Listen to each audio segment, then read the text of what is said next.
welcome to Turn the Page, the official podcast of the Syosset Public Library.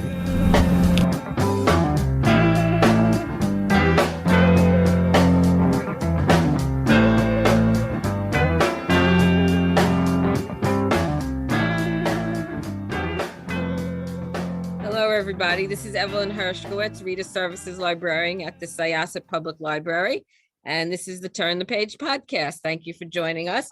I am here today with a debut novelist. Her name is Alison Fairbrother. And just a little bit about Alison. She's an associate editor at Riverhead Books. She worked as a journalist in Washington, D.C. before getting her MFA at Stony Brook University. She lives in Brooklyn. So did you stay out in Stony Brook, or was it virtual while you were doing it? Oh, no, I stayed in Stony Brook. Oh, okay, good. Yeah, it's beautiful out there. You're a Long Islander too, huh? That's right. The name of the book is The Catch. It is her debut novel. I loved it. I think it's a great story.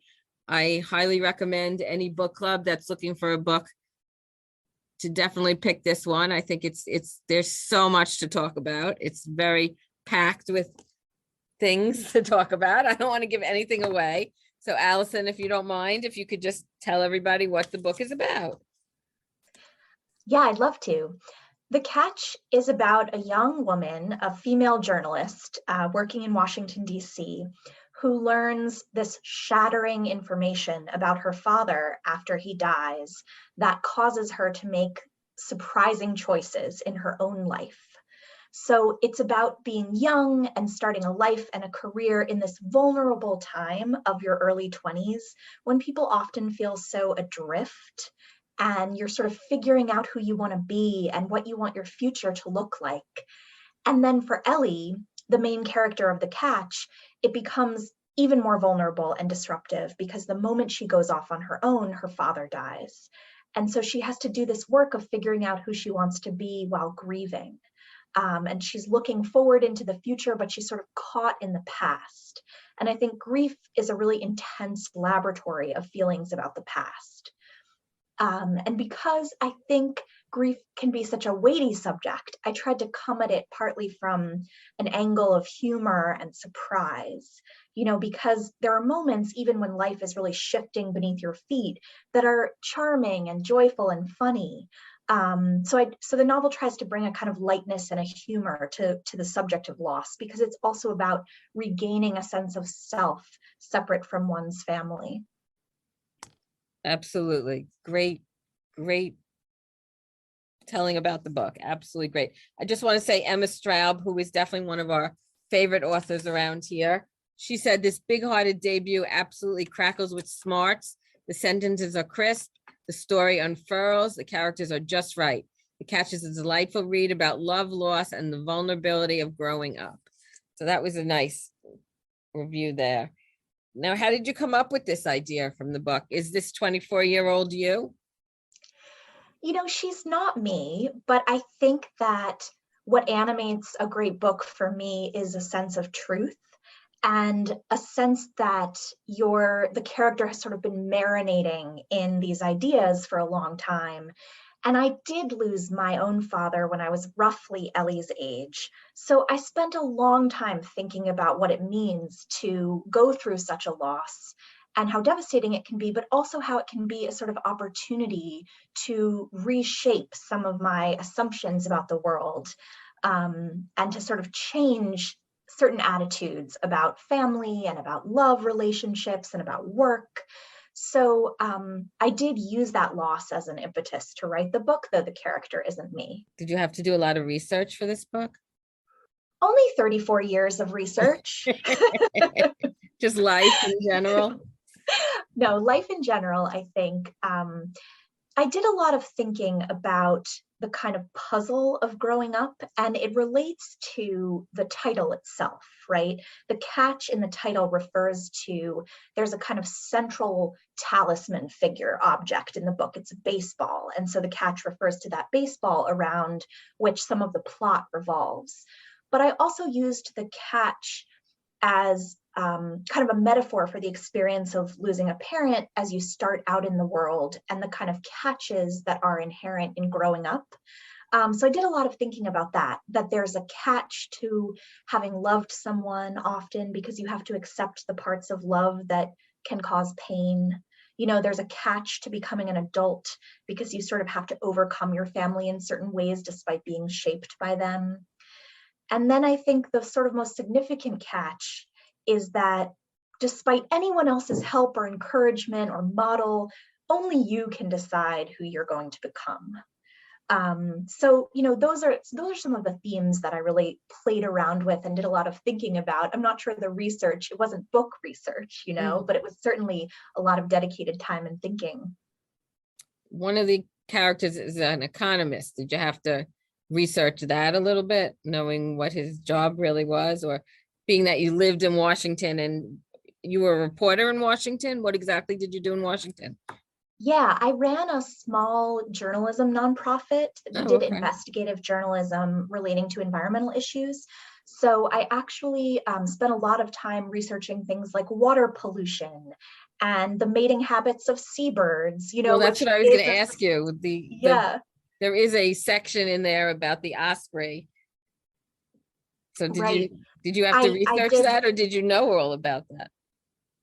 I did a lot of research when I was a journalist into ocean life and conservation of oceans. And so I learned a lot about fisheries and about marine mammals and birds. And I was so fascinated by it. And I used a lot of what I learned as a kind of subplot in the novel, in which Ellie, the journalist, is sort of solving this emotional mystery about her father, but she's also kind of solving this real life mystery about seabird conservation and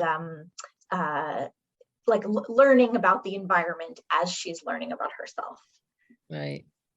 I found that very interesting. I really did. That was an interesting subplot, no doubt about that. Thank you. So you left being a journalist and you went over to Riverhead, and you're an editor, and you've edited some very famous people's books.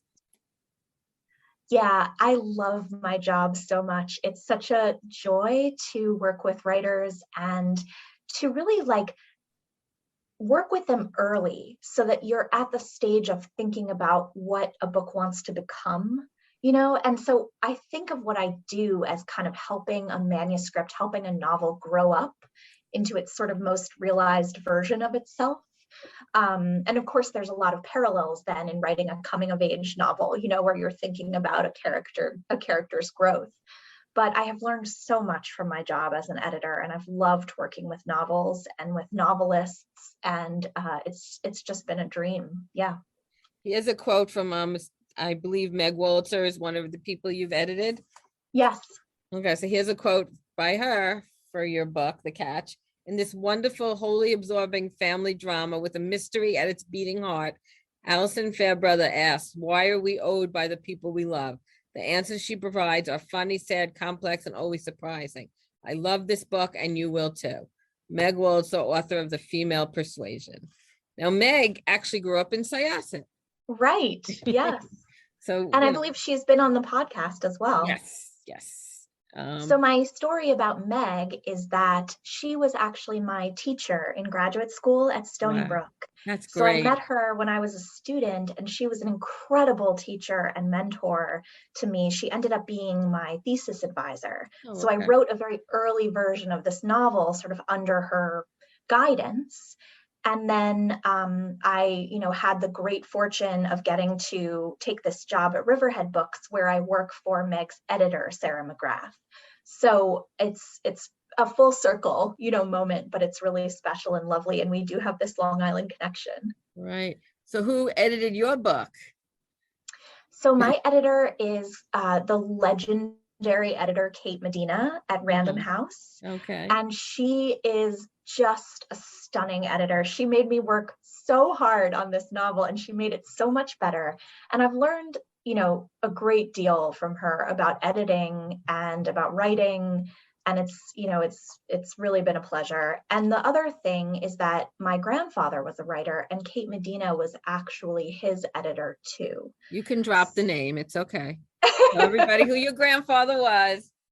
So my grandfather was E.L. Doctorow, who is one of the best writers in the American canon. Historical fiction. Obama said he was one of the best. Yep. Yeah. And I mean, my grandfather was an extraordinary writer. He was also my grandfather, so I know Right. him as Papa, and I know him as kind of like a family man, and, but he didn't get to see me write this novel, unfortunately, Yeah, but it's, such an honor to be working with his editor. that's So, yeah. great. That really is fabulous. Yeah, he wrote some pretty famous books, Ragtime, The Book of Daniel, Book of Daniel, right? Yeah, World's Fair. Yep. some great stuff. Yep. That's nice that you're in the family business. That's wonderful. So when you did start out writing this book, did you plan it or do you fly by the seat of your pants? Are you a planner or? I'm not a planner, no. I really wrote the first draft kind of feeling my way through it and interested in these large topics of, growing into an adult and grief and loss and inheritance, I guess I will say. Not inheritance in terms of money Right. or possessions, but inheritance in terms of what we take from our families and what we reject from our families and sort of how we become the people we want to be. And I wrote this sort of very emotional, all over the place, messy first draft. And then I stepped back and looked at it and thought about, how I could work with the material in order to make it a coherent story. But I have so much respect for writers who are planners because they seem to have a very different process than mine, but it works great. Yeah. Did you always want to be a writer, even though you had other careers before? I definitely always wanted to be a writer.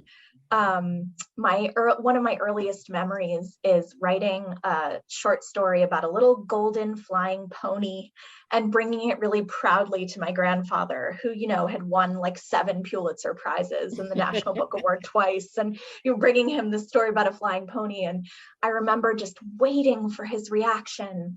And he read it. And then he looked down at me. I was sitting on the carpet underneath his feet, and his eyes kind of lit up and he said, "This is pretty good." And, from that moment on, I just thought, oh, maybe I can do this. Mhm. And I just loved writing as a child and as a young adult. But there came a point when I was in my, maybe late teens or early 20s when I felt like I could never be my grandfather. And I wasn't sure how to kind of carve my own path toward writing. So I turned away from fiction for a long time and went into journalism, thinking that that was a kind of writing that I could do that was sort of Right. my own. I could make my own claim on it. The whole time, though, I wanted to be writing fiction. And it was only after I went to graduate school and met Meg Wolitzer that I kind of saw that there was a different model for being a writer. Meg presented me with a model of a woman in the world who was a mother and a friend and an ally and, somebody who wrote and did all of these other things. And my experience of my grandfather was so much that he got up, got into his office, stayed there for 9.5 hours, came out, ate dinner, did it all the next day. He had a very rigid model of what a Right. writer would look like. And so I had to sort of find my own way. And a big part of that was realizing that I didn't have to have the writer's schedule and the same rigor that he had, but that I also could be a storyteller, in my own way. So you do have a full-time job. So when do you find the time to write? It's very hard. I always tell people who ask, who say, how did you do it? How did you have a full-time editorial job and write a novel at the same time? And Right. I say, have you tried having no friends? Which is, of course, a joke, but you Well, did really you have write it during the pandemic when nobody was going out anyway? partly, Mhm. yes. No, I mean, I wrote on the weekends, and sometimes I would come home from work on a weekday and I would take a nap and I would eat dinner and I would get up and write. And other times I'd go months without writing Okay. because, there were social things that got in the way or work was too busy. But so it took me a long time, but I managed to do it. How Yeah. long did it actually take? About 6 years. Okay. Yeah. That's not so bad considering you had a full-time job and a a life besides Oh, just thank writing. you. Well, it's a very short book, so Well, it's really not such a short book. It's 200 and something pages, 270 pages. That's not so short. yeah. Well worth reading, everybody who's listening. Just so you know, we will have a print copy here in the library, and it's also going to be available on Overdrive Libby. So get your holds in, and we'll be happy to get it to you when it comes out on June 21st. That's right. June 21st, it'll be out. It'll be out in the world. Your baby's out on June 21st. It's very exciting. Will you be doing a tour? I'm doing an event in Brooklyn on the 21st at Powerhouse Books in Dumbo. And I'm also doing a few Zoom events for bookstores around the country and an in-person event in Washington, D.C., which is where the book is largely set. That's great. Very nice. What bookstore? A bookstore or? A bookstore in DC is called Politics and Prose. Okay. I think I've heard of Politics and Prose. Very nice. That's great. Does it feel wonderful? Are you like excited or scared? What are you feeling now that your debut novel is coming out? Oh, I feel a great sense of excitement and also some nerves. But it's been a long time and that I've been working on this book, and so to have the opportunity to connect with readers and to see it out in the world in people's hands is just wonderful. Yeah. Do you read the reviews? I probably shouldn't. I think I will. I think that because I work in the industry and I've seen so many writers go through this, I know that reviews can be very illuminating. You can really learn from them and you can learn to grow as a writer. So I do think reviews are important, and I do think I'll read them. Okay. You got thick skin, right? You can handle it. You have to have in this business. Yeah, no, of course. So you did write it during the pandemic, or it's 6 years in the making, but you were editing and.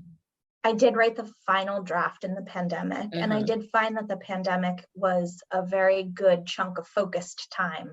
I've heard writers say both things about it, that the pandemic sort of made them unable to write, and then other writers had their most productive time during the pandemic. So I think it really depends on the circumstances. We've spoken to authors and both ways. They definitely, some were able to do it. Others had their whole families home in the house with them, so they weren't able to concentrate as well as they could have. Some of them missed going to their coffee places. Where did you write? Did you go to coffee shops before the pandemic, or you totally just wrote at the house? I like to write at home. I find it sort of less distracting that way. But I also sometimes when I'm editing or when I need to get a fresh perspective on the work, I'll take it out into a different setting. The change of setting, I think, can sort of enliven sometimes the brain. It can sort of just give you a different lens on the material, which is really helpful. I also often recommend to people that when they're working on a manuscript and they sort of feel that they can't see it clearly anymore, if you change the font, it actually can sort of trick your brain into reading the material in a new way. So I have a whole bag of tricks that I use. You read it out loud to yourself? Definitely, yeah. Reading aloud is so wonderful for that sense of rhythm, but it's also like, for so many people, I think the sense of being read to is such an early, wonderful, sort of primitive experience, right, that we have as children. And so there's something very compelling, I think, about having a story read to us. I'm just now discovering my love of audiobooks, which I never had before. I am a big audiobook person. I love audiobooks. This book will be out on audio. Who's the narrator? Julia Knippen. She's really wonderful. Yeah, she really gets Ellie's voice, I think. I'm gonna have to go back and listen. Oh, thank you. Because I read it. I like to hear the audio version also. So sure. I'll go back and listen to that. Who are some of your favorite authors? Well, I love both Meg Wolitzer and Emma Straub, obviously, the two that you mentioned. I also really love Katie Kitamura, who's actually a Riverhead author. Oh, okay. She wrote a book called Intimacies most recently that I think is just absolutely stunning. I love Donna Tartt, The Secret History and the Goldfinch. Right, sure. There's a short story writer whose work I really love named Danielle Evans. Yeah, it's one of the best parts of my job, actually, is just the amount of reading I get to do. I wonder if you feel that way too. Well, yeah, but we don't read on our job. Like, I'm not reading at the library. I have to read outside the library. But the fact that we are just able to get ARCs, advanced reader copies, and I mean, it's the most wonderful thing in the world. It's like a kid in a candy store. Like I am so overwhelmed with books. It's not even funny. Like, I just absolutely love it. It's the greatest thing in the world. I mean, I've been reading my whole life. So being a librarian, it's great to get all these books to be able to read and know what's coming out, being able to speak to authors like yourself, which is wonderful. And I love, love, love debut novels. That is like one of my absolute favorite things, is to read a book, the first book that somebody wrote, because most of the time it's really good. It's really good. I mean, you're putting it all out there, and I wish, like, for instance, I don't know if did you read The Lost Apothecary by Sarah Penna? No, I haven't. No. Okay. Well, that came out, I think, I can't even remember when it came out, but I remember reading about it, and her book got on the New York Times bestseller list within like weeks of coming out. Wow, and it was her debut novel. I mean, I just love that. Somebody who, they're still working full time, doing something entirely different, nothing to do with writing at all. And all of a sudden she's got this debut novel that's on the bestseller list, and she becomes a full-time author. So I only wish the same for you. I mean, I think your book is fabulous. I really do. Are you working on anything else right now? Yes, I am working on my second novel, but I'm very much in the ideas phase. Okay. So it will be a while. Yeah. Okay. That's good. That's good. That's wonderful. So it's just wonderful. I mean, I can read, but I can't write. So I think it's amazing what you guys are able to come up with, and the twists. There's some twists and turns in your book. Oh, the twists and turns were my favorite part. I love when a novel has a kind of set of mysteries and surprises for a reader to uncover. And I think that, so often we turn to maybe the thriller genre or other sort of genre fiction in order to get those thrills and surprises. And actually, I think literary fiction can really use those tools when thinking about solving a kind of emotional mystery, which is what my book is about. It's sort of absolutely about a plot that follows, how will this young woman feel next? And why does she feel the way that she does? And how is that shaped by her family? I think that those are questions we all have. And so to try to put some voice and some structure to those questions, using Ellie as, her tool set, her toolkit is in investigative journalism. So she applies that same kind of investigative rigor to her own life and, comes up with some really surprising answers. Right. You know what I loved, like right from the very beginning, so I'm not giving anything away, that the father in the book had been married quite a few times and has children from 3 different wives. So he gets them all together at different times during the year to celebrate Christmas and New Year's. I love that idea. I thought that was so much fun. Is that something you've ever done, or you just came up with that? No, thank you. I just came up with that, but it's the kind of idea I think that comes from having been the child of many divorces. It's like this deep desire to celebrate the important things with so many different elements of the family, and so I think that it is appealing to people who come from kind of divorced or fractured families, this idea of like how you only have one Thanksgiving, so how can you do it with so many branches of your family? And in the case of Ellie's father, he just gets all his kids together and they celebrate Thanksgiving in the summer, right. And they have their own kind of set of traditions and make their own fun in this way that's sort of light and shows, I think, who the character of the father is. He's the kind of person who makes his own fun, who makes it fun for his children, but is fun enough, and that's, I think, one of the questions that the novel asks. Yeah, no, I think it's great. Did you do book club questions yet? I know the authors usually have to do that themselves.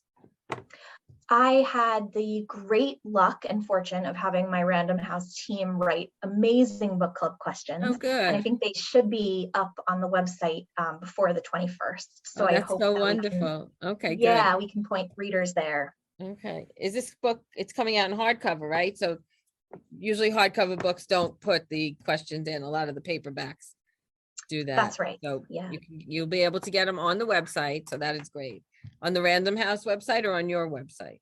The Random House website. Okay, There's definitely. also going to be some recipes, I think, if you want Okay. to celebrate your own summer Thanksgiving, and a couple of other fun twists and turns like that. So Oh, I yeah, love when they do that. That's great.